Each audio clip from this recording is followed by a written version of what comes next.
With any film, it always goes down to locations. That ends up being the hardest. Would you mind taking your granddaughter out so that we can speak alone?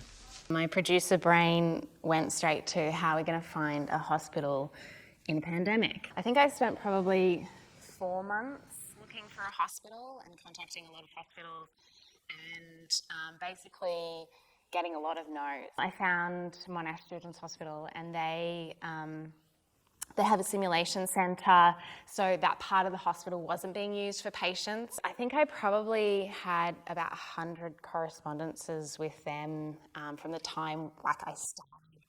From the time I reached out to them to the time that we actually shot at the hospital. I think 24 hours beforehand, we still didn't know how many of our cast and crew could enter the premises. We could only get into the hospital for 2 days. That's just all the time and money that we could afford. Trying to figure out the best qualities of these locations and what we can get out of them, as opposed to trying to fight against them, which I think, Dave and I have the same sort of,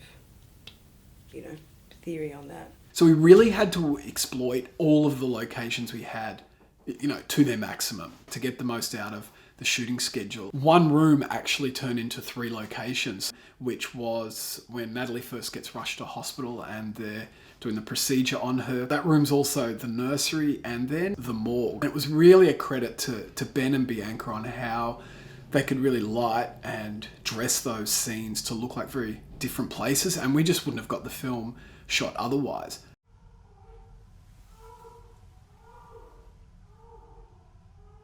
It was right at the end on the second day. We still needed to see Natalie walking down the hall, and it was going to take her an hour to get all the blood off her and made up because we had just done the operations scene. We ended up very quickly, there was just 4 of us went down there and walked the camera behind her. And there's something really compelling about her entering the frame and then just following her. For all the complexity of shooting, sometimes it is as simple as just picking up the camera, getting the actress and walking down a hall.